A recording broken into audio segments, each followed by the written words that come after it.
Bonjour tout le monde, c'est Sophie Et Raphaël. Bienvenue sur ce nouvel épisode du podcast Le Pop Talk. Bien joué. On se le dire à chaque fois. On arrive à super bien le dire maintenant. Oui. Bon, on est complètement survolté, on vous prévient, parce qu'on vient de voir le pire film de la Terre. Moi, j'avais jamais vu un film comme ça. En tout cas, pas au cinéma, je pense. Oui, pas au cinéma. Mais je pense que je l'aurais jamais regardé en entier à la télé. Oui, parce qu'on a vu Enfin, c'est pas dans le bon sens du terme. Hein. Oui. Donc, pire en général. Il y a un bon sens du terme, pire. J'ai dit le pire film. Oui, le pire film de la Terre. D'accord, le pire film de la Terre. Donc oui, donc dans le sens pire. Oui. Donc nous sommes allés voir ce soir les choses qu'on dit, les choses qu'on fait. On rigole rien qu'en en parlant. Oui, alors c'est très drôle parce qu'on a lu un truc sur le titre et il faudra qu'on qu'on retrouve la petite... Merci. Voilà, les petits cocas sont arrivés. Donc oui, les choses qu'on dit, les choses qu'on fait, sans spoiler. Bon, déjà, est-ce qu'on relit le résumé? Peut-être. On l'a lu en story Instagram, mais... Vas-y, relis-le. Okay. Ça permet de situer. J'avais coupé tout à l'heure, mais effectivement, au début du résumé, le film fait partie de la sélection officielle de Cannes 2020. Sans surprise. Bon, sans surprise, Cannes a vraiment décidément un problème avec les femmes. Ouais, et puis un problème avec les films de merde. Les films de merde. Je pense qu'on peut le dire. Alors, d'ailleurs, j'ai vu ma mère ce week-end qui tenait à faire un disclaimer parce qu'elle a écouté l'épisode sur... Elle trouve qu'on dit trop de gros mots? Non, pas du tout. J'ai eu peur, je me suis dit, on va commencer à se faire gronder par les petites mamans qui écoutent les podcasts. Pas du tout. On aurait dû parler. J'ai dit dans un film, dans un des derniers, dans l'épisode sur podcast, je vais y arriver, pardon. Je sais plus c'était quoi le dernier, mais oui, moi j'ai plus de cerveau. Top Gun. Ah oui, Top Gun, oui. J'ai dit que nous à la maison, c'était quand même plutôt culture. Oui, t'avais dit qu'elle était anti-Top Gun. Qu'elle était anti-Top Gun. Et donc elle m'a dit que elle était tout à fait d'accord et qu'effectivement elle méprisait Top Gun, mais et j'ai dit aussi que nous on était plus film du festival de Cannes à la maison. Oui, à la maison, ouais. Et elle tenait à faire un disclaimer en disant que non, elle trouve que les films français sont nuls, hein. Oui, on est bien d'accord. Et que donc faut pas qu'elle aille voir celui-là. Le festival de Cannes c'est pourri aussi. Ouais, tout à fait. Et que même si elle est snob sur la pop culture américaine, elle a pas conscience que le film français c'est pas forcément un bon truc. Que c'est pas possible. Donc voilà, maman, disclaimer. Non mais c'est important de rétablir la vérité. Oui. Bon, donc ok. Donc film de la sélection officielle de Cannes. Peut-être que du coup on n'aurait pas dû aller le voir. Mais moi en général je me méfie des films de Cannes et je vais maintenir ça quand même. Oui, il y a quelques rares exceptions, mais là définitivement. Donc, bon, donc le résumé. Résumé halluciné. Je ne dis pas, c'est pas le nôtre. Daphné, enceinte de 3 mois, est en vacances à la campagne avec son compagnon François. Oui. Il doit s'absenter pour son travail et elle se retrouve seule pour accueillir Maxime, son cousin qu'elle n'avait jamais rencontré. Pendant 4 jours, tandis qu'ils attendent le retour de François, Daphné et Maxime font petit à petit connaissance et se confient des récits de plus en plus intimes sur leurs histoires d'amour présentes et passées. Oui, c'est un très bon résumé. C'est un très bon résumé. Mais ça a l'air vachement mieux en lisant le résumé que ce que ça n'est. Ouais. Ce qu'on peut préciser, c'est que quand ils se racontent les histoires d'amour, c'est en mode flashback, donc tu vois les scènes. C'est ça. Donc il y a peu de scènes en fait où on les voit tous les deux. Oui, c'est pour ça que quand on regarde la bande-annonce, on se dit genre j'ai rien compris de quoi ça va parler et que ça n'a pas l'air du tout de correspondre à ce résumé. Mais en fait ça a du sens. Alors pourquoi c'était nul? On va même va même pas dire est-ce qu'on a aimé là. Je pense que c'est clair que non. On n'a pas du tout aimé. On a beaucoup rigolé ceci dit. Alors oui, c'est vrai. Donc, pourquoi c'était nul? En plus ça va nous permettre de faire un peu les catégories qu'on fait d'habitude, qui sont le jeu des acteurs est lamentable, affreux. Mais vraiment horrible quoi. Ah ouais, mais là je sais même pas comment tu peux être acteur, te regarder à l'écran et penser que t'as fait du bon boulot quoi. Ouais, et puis comment ça se fait qu'ils soient tous là souvent quand les acteurs ils sont tous nuls, tu te dis l'écriture est pourrie. Alors on va y venir. Effectivement, l'écriture est pourrie. Mais alors oui, là il y a un beau gros 20 minutes qui va consacrer à l'écriture, je crois. Ouais.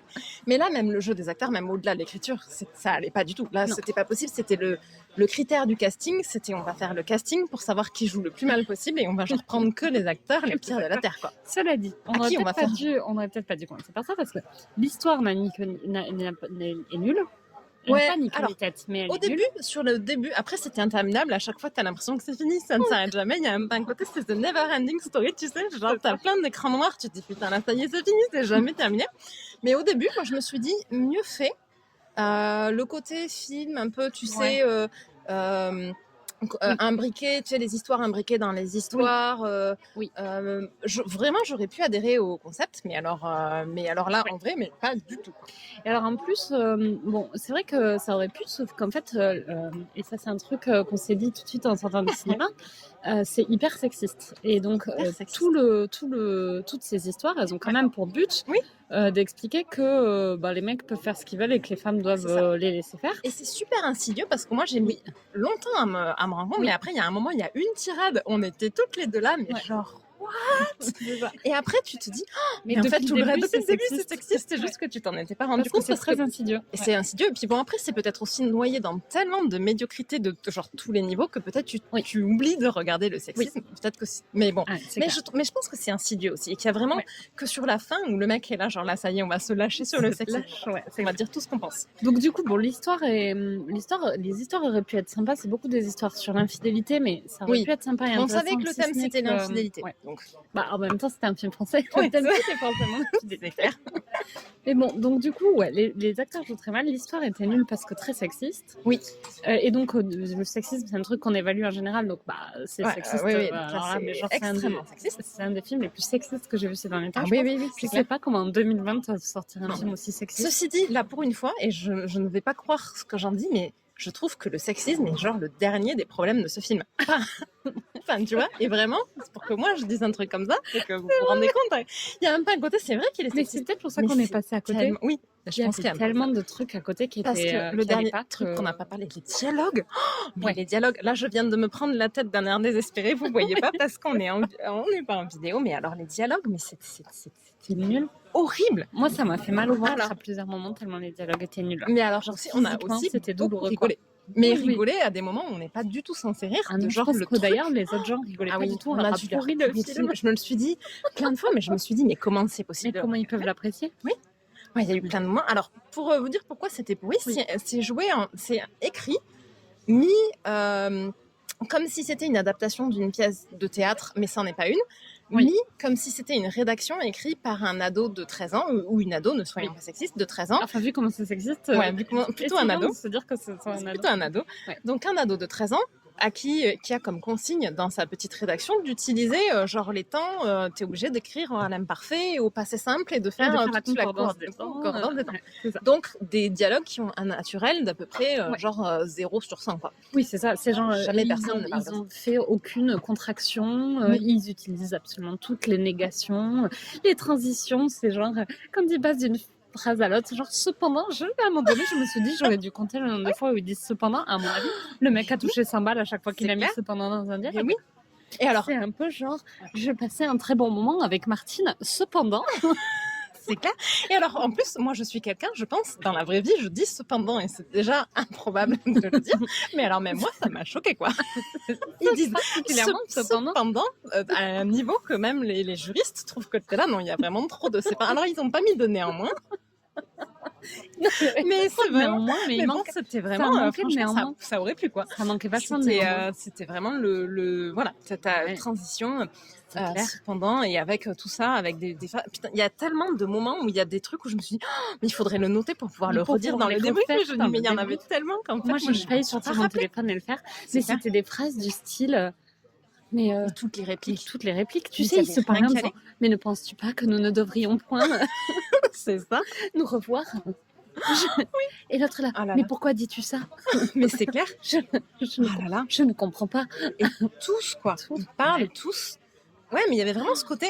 Et à un moment, moi, j'ai même checké au début parce que je me suis dit, tu vois, c'est pas possible. C'est une adaptation. De temps en temps, sur les adaptations de pièces de théâtre, t'as ce côté un peu qui manque de naturel qui passe au théâtre. Mais sur les adaptations. Au début, tu mets un peu dans les films, tu sais, quand tu as les pièces de théâtre adaptées. Moi, j'ai toujours le début où j'ai un peu de mal, mais en fait, souvent, comme quand ils adaptent quand même plutôt des pièces qui ont du succès, ça reste des bonnes pièces de théâtre et donc ça fait des films qui sont plutôt cool. Moi, je trouve que si tu prends l'exemple parfait, c'est Roméo et Juliette avec Leonardo DiCaprio et comment elle s'appelle, Claire Danes, où ils ont les dialogues de Shakespeare avec avec par contre une mise en scène moderne et tu fais attention les 5 premières minutes. Oui, complètement. Et ensuite tu finis par complètement et en plus, même s'ils parlent dans un langage soutenu, c'est joué naturellement. Oui, c'est ça. T'as vraiment l'impression que c'est leur manière de parler de tous les jours et tu te dis ok, nous on parle pas comme ça, mais et tu mets un peu de temps à rentrer dedans parce que ça change de registre, mais après tu rentres dedans. Mais même dans des choses avec des partis pris, oui c'est ça. Même dans des pièces avec des... Bon là en plus Roméo et Juliette il a vraiment un parti pris ultra... c'est vraiment le côté t'adaptes un classique en adaptation moderne, mais même dans des pièces de théâtre, tu vois, genre je pense au Prénom, par exemple. Oui, je l'ai pas vu. Tu l'as pas vu le film ? Il est vraiment sympa, tu vois, et t'as vraiment ce côté, c'est un bon film, tu sens que c'est une bonne pièce de théâtre, et t'as vraiment ce côté, ça se passe à l'époque moderne, avec du langage moderne. Il y a cette manière de parler qui est vraiment propre au théâtre, que normalement tu retrouves pas dans les films, mais une fois que tu vois, tu te mets dedans les 5-10 premières minutes, après tu fais plus du tout attention. Mais là, il y avait un côté, t'es là, genre jamais tu rentres dedans. Le film était long, ça a duré 2 heures, et moi au bout de 2 heures, j'étais toujours en train de me dire mais ils peuvent pas parler comme ça. Ah mais c'est clair. Oui, c'est ça, j'ai un lien aussi avec le jeu des acteurs parce qu'en fait les acteurs n'arrivent jamais à être naturels. Non, c'est clair. Alors je sais, est-ce que le texte empêche les acteurs de bien jouer ou est-ce que le fait que les acteurs jouent mal fait que le texte n'a pas l'air naturel? À mon avis, il y a un combo maléfique sur le jeu des acteurs et les dialogues. C'est tout à fait ça, c'est un combo maléfique. Pas du tout quoi. Et jamais tu n'arrêtes de te le dire. Effectivement, tu regardes le film pendant 2 heures en te disant oh là là, mais qu'est-ce qui s'est passé? Moi j'ai des crises de fou rire. Personne n'a revu ce film. Enfin, genre, comment ça se fait, Alors le mec a réalisé et écrit le film. Donc tu te dis déjà, c'est rarement une bonne idée. C'est rarement une bonne idée, quand même. Ouais. Il y a un peu un côté, genre à un moment, il faut que quelqu'un de l'extérieur te dise non là, faut que tu arrêtes tout de suite. C'est clair. Mais là, c'était genre catastrophique. Ce côté, ah oui, et la musique. La musique, c'était aussi... Même toi, je suis sûre que tu as remarqué la musique, mais il y a un moment... Alors, ça n'était que du classique. Oui, alors il y a effectivement 0 budget musique. Les mecs étaient là, non, désolé, on n'a plus de budget, on va prendre que du libre de droit. Ils avaient du budget de rien. Ils avaient du budget de rien. On va parler des costumes après. Voilà. On va parler des fringues comme ils sont tous mal habillés. Improbable. À ce niveau-là, c'est pareil. Parce qu'en fait, c'est un peu comme les dialogues, c'est un peu comme la musique. Tu dis, à ce niveau de nullité, ça peut pas être un accident. Non, mais oui. Mais je pense que c'est ça que j'allais dire à un moment. J'étais là, je voulais dire un truc et j'ai oublié ce que c'était. Mais je pense vraiment que c'est un film sur lequel il y a un parti pris. T'es censé, c'est un concept, enfin c'est un film de concept. C'est un concept store. Raté du coup. Mais c'est vraiment, je pense que t'es le côté langage ultra soutenu. Mini interruption parce qu'on a eu nos plats qui viennent d'être servis. On est au resto. Mais on était tellement pressés de débriefer et on avait tellement d'énergie débordante qu'on s'est dit non là, il faut pas qu'on attende, il faut le faire là maintenant tout de suite. Mais ouais, je pense qu'il y a vraiment ce côté, c'est un concept. Le mec s'est dit, je vais prendre des acteurs, les fringuer comme des sacs, leur faire... il n'a pas juste le dire comme ça, mais tu vois l'idée. Je vais prendre les acteurs, leur mettre tous des costumes plus improbables. Des costumes. Alors, enfin, c'est pas des costumes parce qu'en fait, ils sont habillés comme dans la vraie vie, mais genre mal. Ils sont tous habillés comme des grands-parents, alors qu'il n'y en a aucun qui est un grand-parent. Peut-être qu'il est censé être un peu intemporel comme film, tu vois, donc ils ont effectivement... ça me fait penser, je dévie de mon idée, mais... il y a un côté... Bon, c'est aussi un film qui a été fait clairement par un Parisien qui a absolument aucune idée de ce qui se passe dans le reste de la France. C'était genre... Il y a plusieurs... Non, il n'a jamais quitté Paris, effectivement. Il y a tous les autres lieux à part Paris qui sont dénommés indifféremment comme la province. Bon, mais ça me trouve vraiment un truc de Parisien. Que ce soit Avignon, parce qu'à un moment donné, on voit à la gare que c'est Avignon. C'est vrai. Ou à 1 heure de Paris, c'est genre la province. La province. Et c'est genre, t'as pas besoin de savoir où c'est, parce que de toute façon, c'est dans cette espèce d'immense no man's land qui est la province, du coup, et où tout se ressemble. Et il y a tout un moment où les deux personnages, donc j'ai oublié comment elle s'appelait, Daphné et le fameux cousin qu'elle connaît pas, ils font un peu de tourisme pour s'occuper.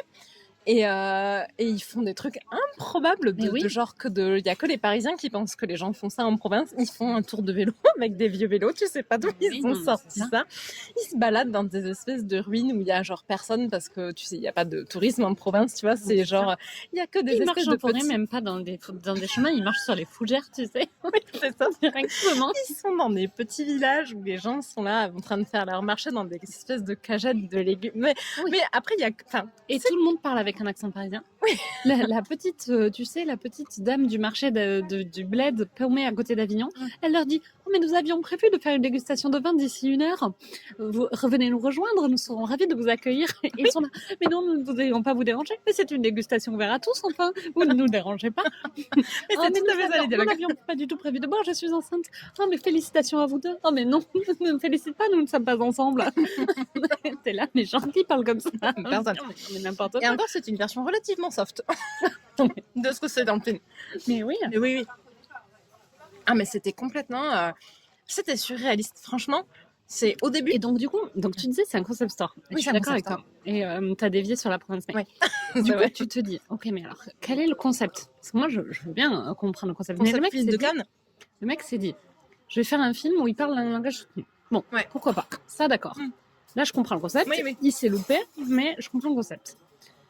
Je vais prendre À mon avis, il avait pas beaucoup de budget. Donc, le truc mauvais acteur, c'est genre, t'as pas beaucoup de budget, tu prends des acteurs qui n'ont pas beaucoup joué et tu leur fais jouer un texte hyper difficile, ça peut quand même se passer. Oui. Parce que même si c'est des acteurs qu'on a vus dans d'autres trucs, c'est quand même que des petits acteurs pas très connus. Oui, il n'y a pas de grosses têtes d'affiche. Pas de grosses têtes d'affiche. Camélia Jordana, c'est pas son premier film, je pense. Ah oui. Mais elle a pas beaucoup d'expérience. Au début, je me suis vraiment dit, comme on la voit, c'est elle quand même qu'on voit au début. Je me suis dit, oh là là, en fait, Camélia Jordana, elle joue super mal. Et bon, en fait, après, t'es là, non, c'est pas que elle. En fait, c'est genre le film. Le problème, c'est pas forcément elle. Moi, je l'ai jamais vu dans autre chose, donc pour le moment, je réserve mon jugement. Mais je pense que c'est pas le film le plus facile de la Terre. Non. Oui, il y a un peu un côté, effectivement, gros challenge. Mais donc ensuite, il a décidé de les habiller de manière improbable. Donc ils sont tous mal habillés. Donc là, tu dis quel est le concept? Je ne sais pas. À mon avis, c'est un concept qui se veut intemporel. C'est une théorie, mais je me dis les fringues, le côté, on est tous. Mais bon, c'est vrai que le moment là, ils sont tous habillés comme si. Là, genre un espèce de soupule à col roulé avec un débardeur par-dessus. Tu te dis, mais même dans les années 90, on faisait pas ça en fait. Mais tu sais comment ils sont habillés comme s'ils étaient tous sortis de, des années post-guerre, Seconde Guerre mondiale. Ils sont habillés comme dans les années 50. T'as Camélia Jordana qui est des espèces de grandes jupes à fleurs avec des pulls en laine. Qui c'est vraiment pas le pire de tous ceux qui sont. Mais bon, c'est vrai que. Femme aussi avec sa ceinture rouge. Elle est habillée tout le temps pareil. Elle avait genre un costume. Il y avait vraiment définitivement plus de budget costume. Mais alors... elles sont habillées comme des vieilles cathos du 16e en fait. Oui, c'est vrai. Alors que. Et des mecs comme des vieux cathos du 16e. Ouais, c'est vrai. Mais c'est vrai que je pense que. Mais à mon avis, c'est pour donner.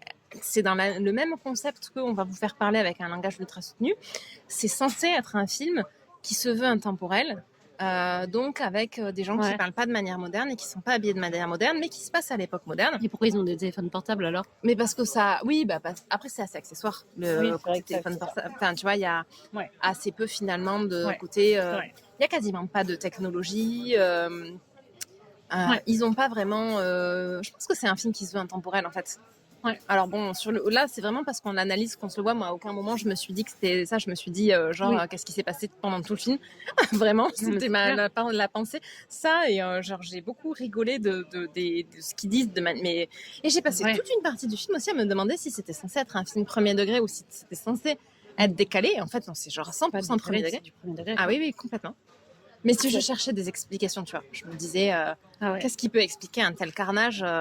Est-ce qu'il y a un petit peu de second degré, de recul? Non, pas du tout.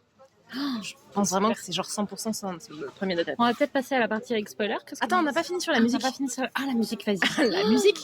La musique, donc, genre zéro budget musique. C'est pour ça qu'on a décidé sur les costumes, parce que genre zéro budget d'une manière générale. Mais ça se trouve, c'est pas une histoire de budget. C'est peut-être une histoire d'intemporalité. Oui, je pense que c'est côté intemporel. Mais par contre, c'était abominable, on est d'accord. Et alors, on aime toutes les deux la musique classique. Ça n'allait pas du tout. Mais c'était affreux. Déjà, il y avait vachement trop de reprises des mêmes morceaux en boucle. Mais oui.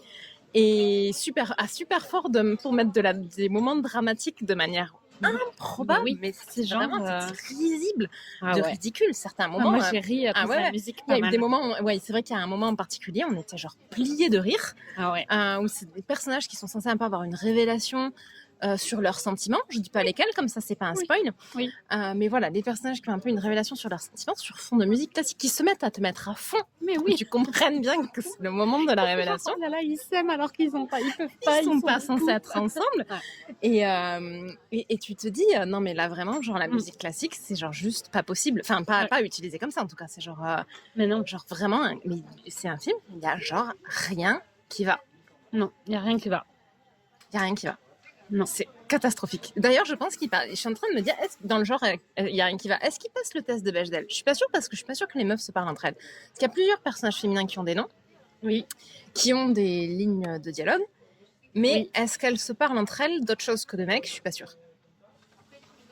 Même elles se retrouvent jamais deux meufs ensemble toutes seules. Il y a le côté, il y a la femme et sa meilleure amie.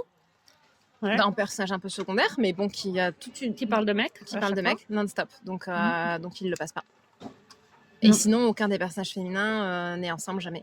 Après, c'est un peu le principe du film choral, donc il n'y a pas vraiment de... Les histoires se regroupent pas forcément, mais bon, par contre, tu as des personnages masculins qui se parlent entre eux quand même. Donc, à peu près non-stop. Ouais. Parce donc que là, eux, ils peuvent être potes. Par contre, les meufs, on s'en fout qu'elles soient potes. Bah non. Il y a une meuf par histoire. Attends, tu vas pas commencer à mettre plusieurs meufs par histoire. À part la meilleure amie, mais elle a vraiment elle sert un propos super sexiste. Donc c'est pour ça qu'elle est là. C'est ça. La note, on s'est dit, on nous a fait remarquer. Oui, que peut-être. Coucou Manon. Coucou Manon. Qu'on pourrait peut-être mettre la note, pas dans la partie. On n'en a pas rediscuté, ceci dit, mais c'est vrai qu'on pourrait. Je m'étais dit qu'on pourrait le mettre là. D'ailleurs, si ça vous plaît, faites-nous un commentaire sur Instagram, sous le post, parce qu'on a un compte Instagram. Bien joué, de petits rappels du compte Instagram. T'as vu comme j'essaie de le placer de manière naturelle? Oui, et à chaque fois, je te pourris le truc en te disant, c'est génial, tu l'as placé de manière super subtile. Mais on va faire ça à chaque fois. Oui, parce que c'est un aime le running gag. Oui. On rigole toujours des mêmes trucs. C'est important. D'ailleurs, on va peut-être revoir ce film. Non, je ne crois pas. Donc, Instagram, le Pop Talk avec des underscores entre le pop et talk. On fera un post pour annoncer l'épisode sur les choses qu'on dit et les choses qu'on fait. Si vous trouvez que c'est bien d'avoir la note avant la partie spoiler, dites-nous. Si vous préférez quand elle est à la fin, dites-le nous. Ouais. Bon, la note, ça va pas être terrible. Non. Tu veux parler en premier? Ouais, on s'était dit un peu on s'est dit mais qu'est-ce qu'on va mettre comme note, mais qu'est-ce qu'il a pour lui? Alors moi je dirais pour lui, j'ai quand même beaucoup rigolé. C'était pas du tout le but du film, mais j'ai quand même effectivement beaucoup rigolé. En plus, je l'ai pas dit, mais j'ai une espèce de fascination pour la nudité. Donc il y a eu tout un moment où j'ai été fascinée. J'ai vraiment ce côté fascination pour les navets.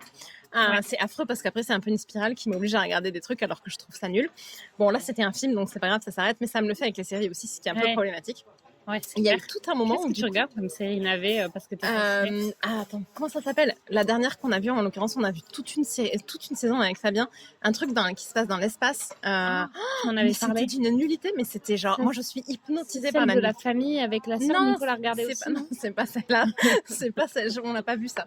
Ça c'est Perdu dans l'espace. Celle dont tu parles. Perdu dans l'espace. Nico a détesté. Moi, c'est pas celle-là. Attends, je vais. Tu m'en avais parlé, je pense. Ouais. Je pense que je l'ai sur TV Showtime. Je vais regarder rapidement. Mais du coup, j'ai vraiment ce côté. Au bout d'un moment, alors il faut pas que je m'ennuie, mais là, je m'en suis. À part, bon, j'ai trouvé que ça ne s'arrêtait jamais. Mais on s'est quand même du tout ennuyé. Non. Et si je m'ennuie pas, j'ai une fascination pour la nudité. Et là, j'ai vraiment eu tout un moment du film où j'ai été aspirée et je l'ai regardé en mode, tu sais, genre presque hypnotique, de se dire, mais genre, comment c'est possible d'avoir fait un film comme ça, en fait. Moi, j'ai un peu moins de ça, mais par contre, j'ai beaucoup ri. Je pense que la dernière fois que j'ai ri autant au cinéma, c'était peut-être Deadpool. Ce qui est quand même scandaleux, parce que bon, dans ce genre, c'est pas le même registre. C'était très, très, très drôle et c'était très, très, très, très second degré. Oui, et c'est clair. Là, t'es pas du tout censé rigoler, je pense. Ah non, là, on a clairement ri aux dépens du réalisateur et aux dépens des acteurs. Bon, d'ailleurs, le réalisateur s'appelle Emmanuel Mouret. Et surtout, fuyez ces films. C'est clair. Alors, j'aime pas faire ça parce que je trouve que ça n'a aucun intérêt. Mais pour le coup, je vais quand même le dire, tant pis, j'assume. On est allé voir sa photo. sur internet, sur Google, et bon, mais il le porte sur lui enfin tu vois, il a vraiment la tête d'un mec qui fait un navet, quoi. Il a une tête de petit parisien prétentieux. C'est vrai qu'il a sans aucune raison d'être prétentieux, enfin où tu te dis mais le mec n'a genre pas du tout les moyens de ce pourquoi il se prend, quoi. C'est clair. Bon, donc du coup, moi je vais lui mettre 2 sur 10. Pendant le film, j'ai envisagé de lui mettre 3 et puis je me suis dit vraiment, je sais même pas comment je pourrais justifier un 3. Du coup, je me suis dit, je vais lui mettre 0. Et en fait, comme on a quand même beaucoup ri, on a conclu que 2 c'était pas mal. Je vais lui mettre 2 aussi. Ma première idée, c'était 3. Et en fait, quand même, comme il est extrêmement sexiste, il perd un point. Donc il passe à 2. Ouais. Il avait déjà perdu. Moi, je voulais passer à 0, mais j'ai quand même beaucoup ri, donc il remonte à 2. Et il y a un autre argument. On a beaucoup ri, et surtout, franchement, c'est une expérience unique dans une vie. C'est une expérience unique. on espère que c'est unique, mais c'est quand même une expérience unique. C'est une expérience unique. Moi, j'avais jamais fait ça. Mais non, moi c'est pareil, moi j'avais jamais vu un film où dès les 3 premières minutes, je suis en train de me dire oh my god, qu'est-ce qui est en train de se passer. Parce que par contre, ça, il faut qu'on le précise, on s'est rendu compte qu'on était en train de regarder un AV, je pense qu'il s'était pas passé 5 minutes. Mais oui, mais moi ça m'était jamais arrivé. De temps en temps, tu finis par te dire ce film est nul. Ce film est nul. Ouais. Moi j'y allais vraiment plutôt avec un a priori positif. Ouais, moi aussi vachement. Parce que j'ai vu la bande-annonce. Alors maintenant, j'ai vachement envie de revoir la bande-annonce en me disant, mais genre, qu'est-ce qui s'est passé? Est-ce qu'ils ont pris, ils ont coupé que des mini-bouts, les seuls mini-bouts de phrases qui sont à peu près bien dites, ou alors, comme ils enchaînent suffisamment vite, tu te rends pas compte à quel point c'est mal joué. Mais la bande-annonce m'avait vraiment... moi, j'avais l'impression qu'ils parlaient normalement dans la bande-annonce, je ne comprends pas ce qui s'est passé. Ouais. Mais en fait, bon, clairement non. Mais bon, ceci dit, voilà, le côté, un point pour l'expérience unique dans une vie. Et un point pour la drôlerie. Pour le côté drôlerie involontaire, mais vraiment, par contre, qui a vraiment bien fait le job parce que mort de rire, quoi. Ah ouais, oui. Mais on a vraiment pourri la séance à tous les autres gens qui étaient là. Ouais, c'est clair. Bon, je suis en train de chercher le nom de cette série dans l'espace. Et j'arrive pas du tout à... Je crois que c'était un truc... Mais Life, c'est le film qu'on avait vu. C'est le film avec Ryan Gosling et plein d'autres. Je me rappelle que de Ryan Gosling. Ryan Gosling? Non, pas Gosling. Ryan Reynolds. N'importe quoi. Oui, c'est ça. Attends, je cherche juste une petite recherche rapide. Je vais faire Life, parce que je crois qu'il y a Life dedans. S'il faut, les gens qui écoutent sont en train de dire, mais oui, c'est évident, c'est un truc sur Netflix. Ouais. Attends, Life Next. Mais peut-être que ça s'appelle Life en fait. Non, pas du tout. Life, c'est définitivement le film. Bon, je te laisse chercher. Ouais. Je vais commencer la partie avec spoiler. Donc, nous sommes à 26 minutes 14. Donc, pourquoi on a trouvé que c'était hyper sexiste? Parce qu'en gros, donc c'est l'histoire de plusieurs couples. Dont tu as les 2 protagonistes qui sont en vacances ensemble, Daphné et le cousin de François, on ne sait même plus comment il s'appelle. Ouais, je crois que c'est François. François, c'est son mec, mais le cousin, il s'appelle comment? Ah, le cousin, comment il s'appelle? Attends, bonne question. Bon, le cousin. Daphné et le cousin. Donc, il y a l'histoire de Daphné avec François, il y a l'histoire du cousin avec 2 meufs, parce qu'il y a... qui sont sœurs, qui ont des parents qui sont mariés ensemble. Donc qui sont sœurs par alliance. Donc il y a l'histoire de François avec son ex-femme. Donc voilà, il y a plusieurs histoires dont le point commun c'est quand même que les gens se sont trompés entre eux. Oui. Enfin que au moins un des 2 est infidèle. Souvent le mec, quasi à chaque fois le mec et souvent la meuf aussi. Et donc en quoi c'est hyper sexiste, parce qu'après tout tu peux être infidèle et pas forcément être sexiste. Oui. Tu peux, ça n'est pas forcément lié, mais c'est hyper sexiste parce que l'idée qui sous-tend le film, c'est que globalement, les mecs sont infidèles parce qu'ils ont des pulsions et auxquelles ils peuvent pas résister. Ouais. Et que une femme, si elle est amoureuse d'un mec, doit le laisser être infidèle, et que si elle l'aime vraiment, elle doit même pas le lui reprocher. Ouais. Voire même elle doit se sacrifier pour lui, que si elle l'aime et qu'elle est jalouse et qu'elle l'engueule, c'est un petit amour bourgeois de propriétaire. C'est pas un bel amour, et c'est pas un bel amour. Enfin, c'est vraiment c'est vraiment comme ça que c'est présenté. Alors que si elle l'aime d'un amour pur et vrai, elle va potentiellement même aller jusqu'à lui mentir en lui faisant croire que c'est elle qui le quitte parce qu'elle a un amant, pour pas qu'il culpabilise d'avoir eu une maîtresse. C'est le cas de l'ex-femme de François, où elle est là, elle a un amour pur et vrai pour lui, donc elle va lui faire croire qu'elle a un amant pour que surtout il culpabilise pas de l'avoir trompé. Et là, t'es là, mais le mec qui a écrit ça, il est d'une malhonnêteté intellectuelle, mais d'un niveau. Donc t'es là, donc en fait, dans son idée, c'est genre, bon, la nana qui trompe, parce que la seule nana qui trompe, c'est Sarah, elle s'appelle, je crois. Oui, c'est ça. Il fait quand même dire à Camilla Jordana que quand même elle a pas été très cool. Oui. Par contre, tous les mecs qui trompent, t'entends jamais personne dire quand même ils sont pas cool. Ouais. Et par contre, c'est la meilleure amie de l'ex-femme là qui lui explique que son mari l'a trompée et qu'elle était pas contente, donc qu'elle l'a engueulée et que du coup, tu comprends, il lui a fait une crise d'hystérie qui l'a rendue laide et méchante et que du coup, c'est pour ça qu'il est pas resté avec elle alors qu'il l'avait trompée, quoi. La tirade de la meilleure amie. Mais c'était scandaleux. Et c'est là où en fait on s'est toutes les deux dit mais c'est ce film est genre ultra. Je pense qu'on a toutes les deux poussé un cri. Mais oui. tous les autres gens s'étaient pas rendu compte que c'était scandaleux ce qu'elle disait. Mais là, en plus, c'est une tirade dit à 300 à l'heure. C'est le seul moment où un personnage en plus s'exprime de manière aussi vive finalement dans tout le film. Oui. Avec autant d'énergie. C'était peut-être le seul truc qui était aussi assez bien joué finalement. Oui. Mais oui, c'est vrai, ouais, exact. Mais parce que du coup, c'était moins à 2 à l'heure que tout le reste, qui est dit de manière très platonique et très, platonique. Oui, parce qu'au-delà de la manière dont ils parlent tous très lentement, oui. En articulant comme au parce que c'est compliqué de parler comme ça vite, tu vois. Mais à part la tirade sur à quel point, surtout si ton mari est infidèle, il faut bien que tu te la fermes parce que sinon, si t'es jalouse, ça va te rendre moche et il va te quitter. Et là, t'es là, mais genre, what the fuck, quoi. Qu'est-ce que c'est que ce vieux message? Et ensuite, tu repenses à tout ce qui s'est passé avant, tu dis ah, mais oui, en fait, c'était pas. Et bon, et après, à partir de là, ça empire significativement parce que tous les trucs où tu te rends compte que sa femme a fait semblant d'avoir un amant pour le quitter, qu'il puisse être avec sa maîtresse sans que lui il culpabilise. Oui, pour qu'il soit heureux parce qu'elle l'aime. Oui, voilà. Ouais, tout ça c'est après. Donc il y a vraiment une espèce de rupture à partir de ce. Et puis, mais même avant, tu vois, il y a tout un tas de moments où ils sont là. Oui, tu crois que je dois lui dire que je la trompe? Ah bah non, je vais quand même pas lui dire parce que tu comprends bien que. Mais oui, le meilleur ami. Je lui dis. Le meilleur ami du cousin. Oui. Si je lui dis, elle va être triste. Ouais. Et qu'il lui dit un truc du genre oui, elle trouve que la fidélité c'est important. Du coup, pour pas qu'elle soit triste, je pense qu'il vaut mieux pas lui dire. Oui, alors c'est pas vraiment quand elle dit que la fidélité. C'est même pas ça qu'il dit. Ouais. C'est pire. Il dit. Ah oui, pour être fidèle, il faut que je lui dise non, pas. Non, c'est pas ça. Il dit. J'essaie de me mettre à la hauteur de ses standards moraux. Tu sais, de ses attentes de moralité.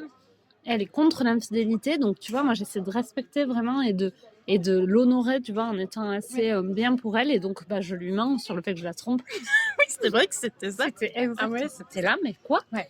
Mais à ce stade-là, tu peux te dire, ok, c'est censé être un personnage avec qui t'adhères pas, parce que quand il lui dit, son pote, il a pas l'air de trouver que c'est une bonne chose, tu vois. Mais lui, il a l'air de rien trouver, que rien n'est c'est vrai, jamais. Le cousin, il est mono-expression. Il a une seule expression qui est une expression mi-choqué, mi-confus. Mais parce qu'en fait, lui, c'est l'artiste maudit. C'est le romancier qui n'arrive pas à écrire son livre, du coup, il est genre déprimé. Il est mi-déprimé, mi-choqué, mi-confus. Oui, non-stop. Il est insupportable. À peu près quoi qu'il lui arrive. Ouais, c'est vrai. Tout le long du film. Oui. Mais alors, lui, j'avais juste envie de lui coller des petites tartes pour qu'il se réveille. Le François, j'avais envie de lui casser le nez.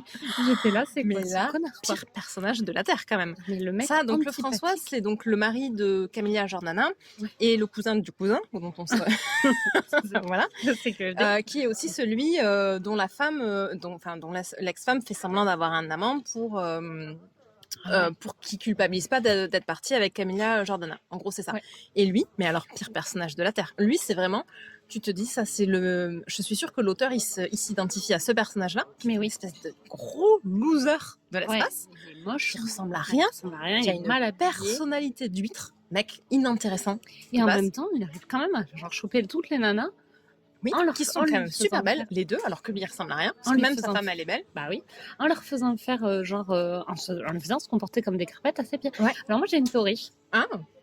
Je pense que le fameux Emmanuel Mouret, là, il a trompé sa femme, qu'elle a fini par s'en rendre compte, qu'elle lui a pourri la vie. À mon avis, elle a non seulement était pas contente, mais en plus elle l'a engueulé et potentiellement ils ont divorcé et il lui paye une pension alimentaire. Ouais. Et du coup, elle l'a vraiment fait payer. Je pense qu'elle l'a fait payer.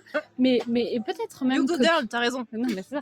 Et à mon avis, peut-être même que tu vois, il paye que ce qu'il lui doit de manière normale et que elle lui a pas du tout fait payer et que lui, il considère que il s'est fait léser parce que tu comprends, les mecs ils considèrent toujours qu'ils se sont fait léser.